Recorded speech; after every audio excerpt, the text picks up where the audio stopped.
제가 인형 뽑기 달인입니다. 어떤 경지냐면 1타 2피. 1타 2피. 뭐 이제 뭐 가운데를 노려라 이런 정도가 아니라.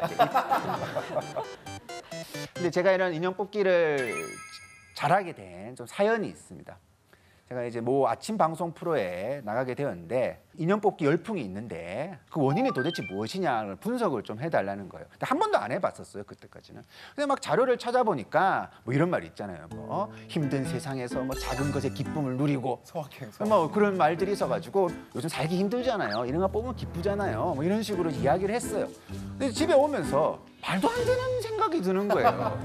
뭘 저게 인형을 뽑는다고 뭐가 행복하냐. 딱 그 앞에 인형 뽑기 딱 가게가 있는 거예요. 그래서 검증 차원에서 정말 그럴까라고 생각을 하고 들어가서 돈을 집어넣어 봅니다. 이 띠리띠리띠리 그러더니 막 들고 막 조금씩 오고 막 떨어뜨리고 해요. 근데 이건 너무 기쁜 거예요. 아직 하나도 안 나왔는데 뭔가 원했던 것이 내 쪽으로 끌어오는 느낌이 굉장히 오랜간만에 느껴보는 기분이었던 거예요. 그러니까 가시적인 목표? 이게 막 생기는 거예요. 그래서 막 공부도 막 하고 그러다가 이제 어느 날 돈을 탁 집어넣고 이거를 탁 끄집어내는데 야, 그 성취감이라는 게 와, 대단한 거예요. 막 속으로. 근데 막 옆에서 막 박수 막 쳐주고 막 그러는 거야, 막. 야, 내가 누군가로부터 그래 부러움을 이렇게 누가 나를 이렇게 부럽다고 한 적이 있었던가.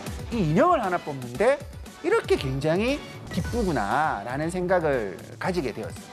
그래서 제가 이제 그날 이제 이걸 이제 뽑아와서 어느 날 이런 글들을 남기게 되었어요.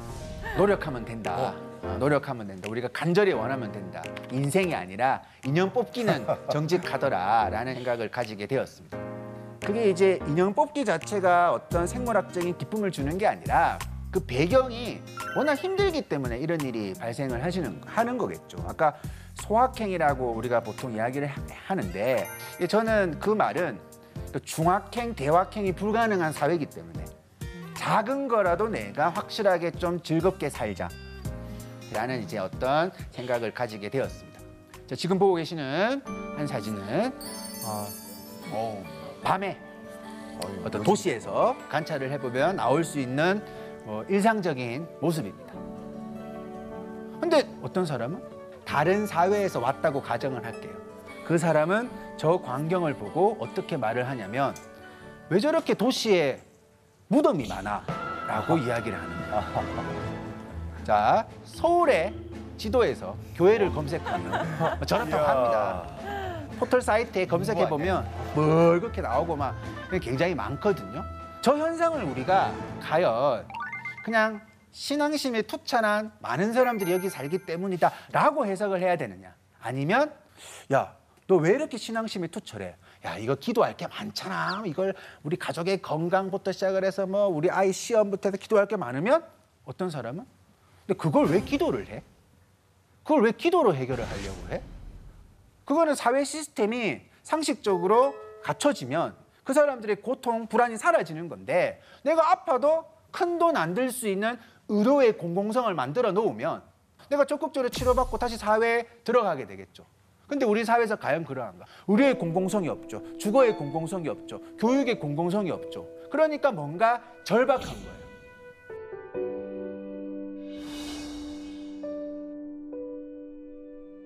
좋은 대학을 갔으면 좋겠다고 기도하는 그 간절한 어머니의 마음은 어떤 대학을 나오지 못하면 찬밥 대우를 받는 이 사회적 현실에서 출발하는 거죠. 항상 그 지점이 굉장히 중요한 거예요.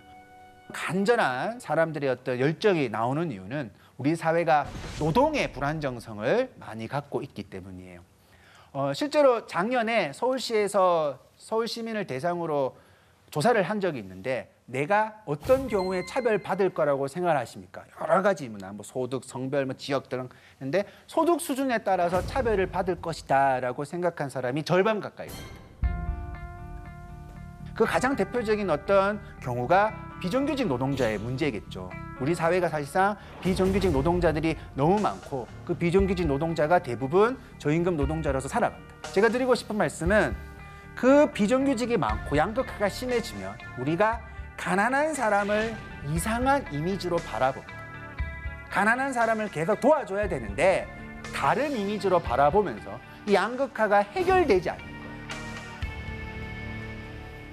자, 비정규직 노동자가 왜 힘드냐? 뭐 저 문장에서 다 나오는 거 아닙니까? 아니, 워킹을 하는데 푸어 하는데 뭐 어떡하란 말입니까? 우리 사회 시스템이 이래요. 내가 일을 하면 리치 부자 되겠다라는 게 아니라 가난을 모면하려고 주 40시간 일을 하는 거예요.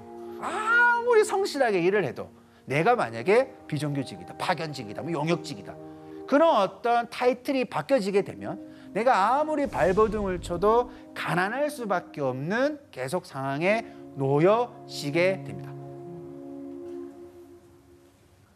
먼저 급여에 대해서도 우리가 간단하게 한번 짚어보면 뭐 여러 가지 뭐 나름의 요즘 이제 정부가 많은 힘을 써서 간격이 좁혀지고는 있지만 비정규직은 정규직이 받는 급여의 70% 이하 정도의 급여를 받고 있습니다.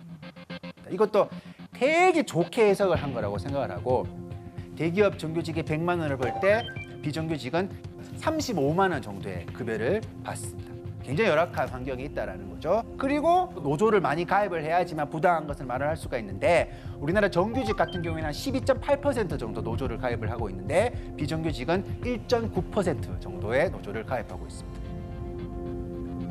자, 먼저 이제 비정규직 노동자들의 열악한 생활 공간에 대해서 한번 짚어보도록 하겠습니다.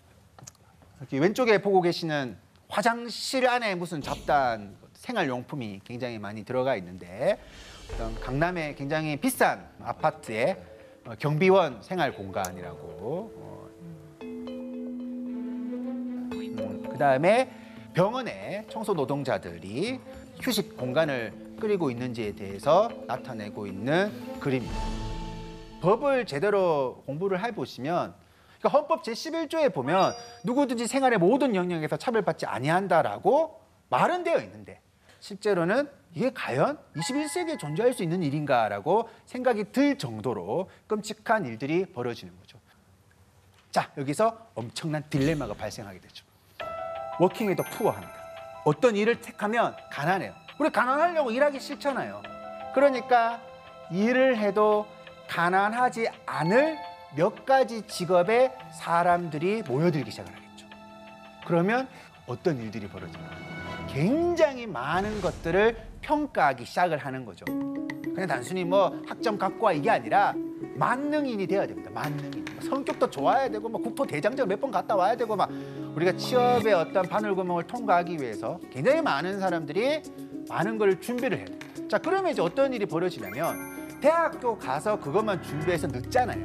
그러니까 굉장히 빨리 경쟁에 들어가는 거죠. 제가 이제 초등학교 A가 4학년인데 몇 년 전에 1학년 입학을 했을 때 저는 굉장히 놀랬었어요. 그러니까 뭐냐면 이제 아침에 이제 학교를 데리러 주는데 그 동네의 모든 학원이 다 와 있는 거예요. 전단지를 들고 태권도복 입은 사람도 있고 막 별의별 어쨌든 사람들이 와가지고 막 전단지를 돌리는데 나를 딱 붙잡더니 아버님 영어는 뭐 시키세요? 최 선생이 좋아요 뭐 이런 말을 하는 거예요. 그래가지고 영어를 7살, 8살 때 한다는 거를 생각을 못했던 것 같아요. 그래가지고 아 영어요? 영어 안 하는데요? 라고 말을 하니까 어쩌다가요? 뭐 어떻게 하려고요? 그러다 큰일 나요. 그러니까 모든 사람이 다 하고 있는 거예요. 우리가 사회 구조를 바꿔나가자라고 이야기를 해야 되겠지만 실제로는 야 너 그 일 하다 큰일 난다. 또 이렇게 살다가 큰일 난다. 이 자본주의 사회에서 좋은 상품이 되기 위한 교육을 받는 거예요. 그 풍토를 사회학에서는 자기계발이 지배하고 있는 시대라는 식으로 표현을 합니다. 자기계발 아주 중요한 겁니다. 중요한 건데 여기 약간 좀 모순이 조금 존재를 하는 거죠. 그 풍토를 사회학에서는 자기계발이 지배하고 있는 시대라는 식으로 표현을 합니다. 자기계발 아주 중요한 겁니다. 중요한 건데 여기 약간 좀 모순이 조금 존재를 하는 거죠.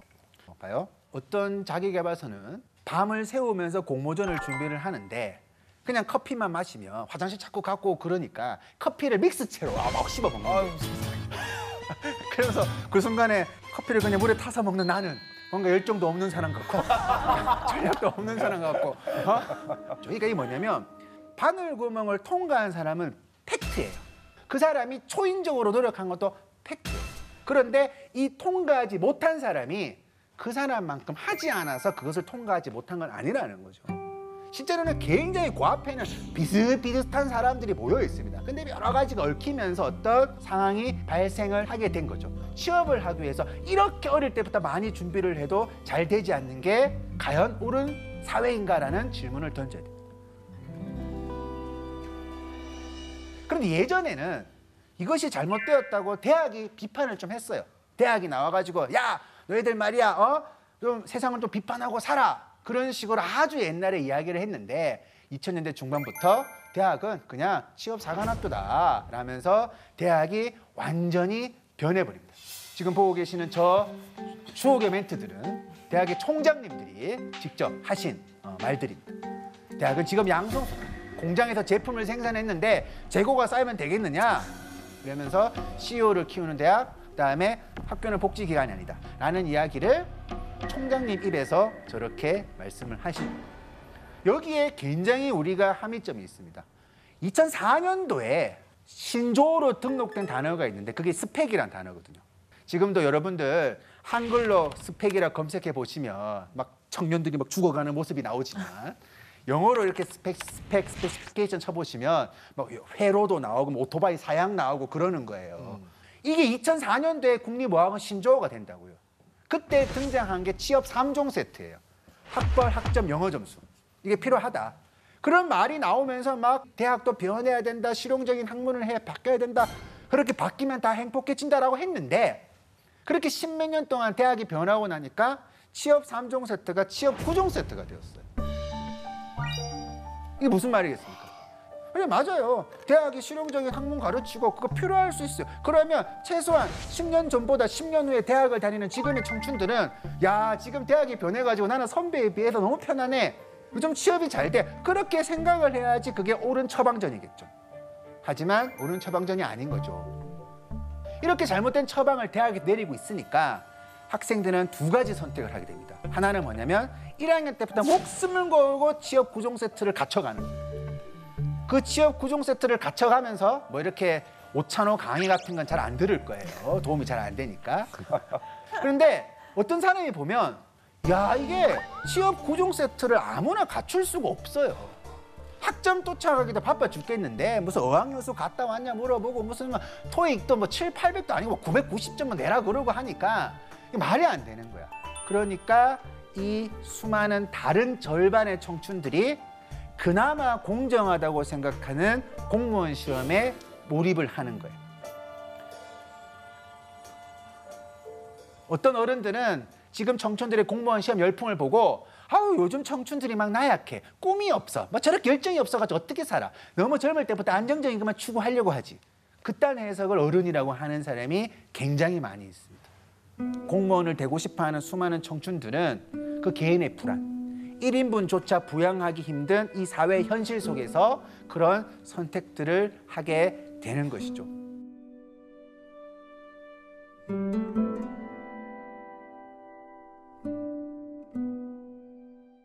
어떤 몇 년 전에 너무 오랫동안 공무원 시험을 준비를 해서 부모님한테 미안을 하니까 공무원이 됐다고 거짓말하고 1년 동안 막 돈도 보내고 막 했던 거예요. 이제 그러다가 결국 자살을 나중에 선택을 하게 되었습니다. 그런 일들이 굉장히 많은데 그런 어떤 기사가 쫙 날리면 막 댓글들이 막 나오겠죠. 그 댓글에서 가장 공감대가 높았던 댓글이 저한테 막 굉장히 큰 울림을 줬던 기억이 있습니다. 이런 어떤 유사한 사례가 발생이 되면 사람들이 이 페어플레이 없는 세상에서 패자부활전이 없는 세상에서 공무원이 되기 위해 가지고 저런 노력을 했지만 또 이것이 바늘구멍이 되면서 생명을 안타깝게 잃게 되는 그런 일들이 벌어지는 것이죠. 계속 어떤 워킹에도 푸어한 사람, 계속 그런 상황에 노출되어 있으면 사람이 무너집니다. 흔히 말해서 알코올 중독도 될 수가 있고 도박 중독에 빠질 수도 있고 우리가 겉에서 보면 굉장히 뭔가 나약하게 세상을 살아가는 사람처럼 보입니다. 그것은 계속 본인이 가난했기 때문에 나타난 결과잖아요. 그런데 우리가 이런 잘못된 사회에 길들여져 있으면 그 모습을 보면서 저것이 바로 너가 가난한 원인이다라고 보는 거예요. 네가 그렇게 게으르게 사니까 지금 그런 꼴 당하는 거 아니냐라는 질문을 받게 되는 거죠. 자, 그렇게 있으니까 그 사람들을 도와주자라고 누가 말을 했을 때 왜 게으른 사람을 도와줘? 왜 저렇게 노력하지 않는 사람을 내 세금으로 도와줘? 왜 저 사람들한테 뭘 많은 돈이 필요해? 그렇기 때문에 늘 자본주의 사회에서는 빈곤층이 존재하고 빈곤층이 해결되지 않는 거죠. 원래 그런 것이 아니라 여기에 길들여진 사람들이 가난한 사람을 그런 이미지로 바라보고 있기 때문이에요. 우리가 어느 순간부터 비정규직 노동자들이 파업을 많이 하죠. 그 파업이 왜 정당할 수 있는 지점에 대해서 이야기를 하고 있는데 학생들이 했던 반응을 저렇게 제가 모았습니다. 날로 정규직이 되려고 하면 안 되잖아요. 그것은 무임승차다. 도둑놈 심보다. 다 모든 게 경쟁의 결과라고 보는 거잖아요. 쟤들이 비정규직인 거 경쟁의 결과인데 공부 안 해서 비정규직이 되어놓고 왜 정규직 전환을 요구를 하느냐라는 이야기거든요. 이 경쟁에 대해서 우리가 과연 옳은 이미지를 갖고 있는지를 한번 생각해 보셔야 돼요. 한국인들이 워낙 경쟁심이 심하니까 야, 너희들은 왜 그렇게 경쟁심이 심해라고 질문을 던졌습니다. 한국 친구가 그 외국 친구에게 이렇게 말을 했다고 합니다. 내가 어렸을 때 초등학교 1학년 때 받아쓰기 시험을 치는데 선생님이 1등 100점 한 명만 이렇게 세워가지고 다 같이 박수를 치게 했다는 거예요. 그 말을 하니까 그 외국인 친구가 정말 다 보는 앞에서 1등 이렇게 세워서 박수 치게 했다고? 깜짝 놀라는 거예요.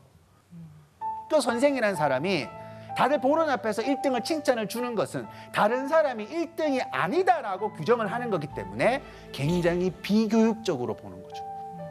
왜냐하면 경쟁의 세 가지인 기회와 과정과 결과에 대해서 함부로 평가할 수 없기 때문이에요. 예를 들어서 이런 겁니다.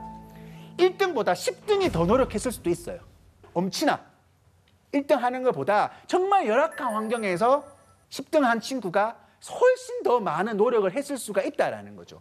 두 번째 과정을 보면요. 이게 어떤 거냐면 그날 아침에 개똥만 봐도 하루 종일 짜증내는 게 사람이라고요.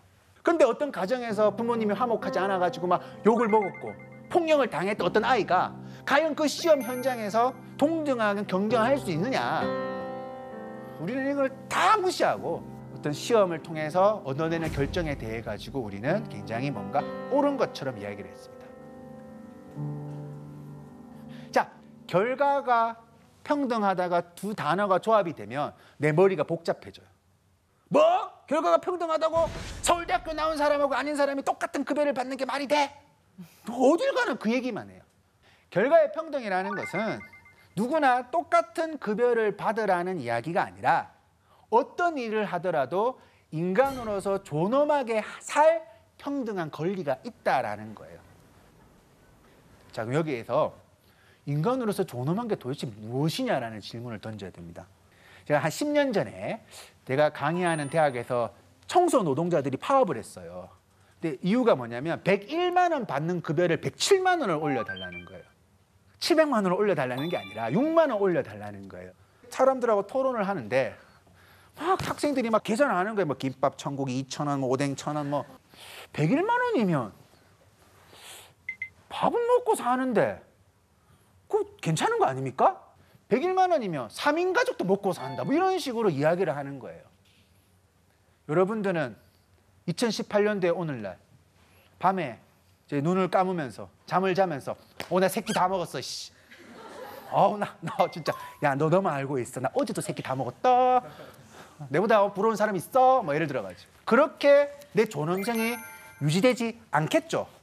영화도 한 프로 보고 싶고 책도 읽고 싶고 인간관계 뭐 치킨도 한 마리 시켜서 먹고 싶고 36개월 할부로 내 20년 된 텔레비전을 바꾸는 것이 사치입니까? 10년 동안 돈을 모아가지고 가족이 해외여행 한번 갔다 오는 게 탐욕이냐고요? 아니라는 거죠. 가장 그 시대에 어울리는 문화적인 향유를 하면서 살아갈 때 그게 바로 모든 사람이 존엄하게 살아가고 있는 세상일 겁니다.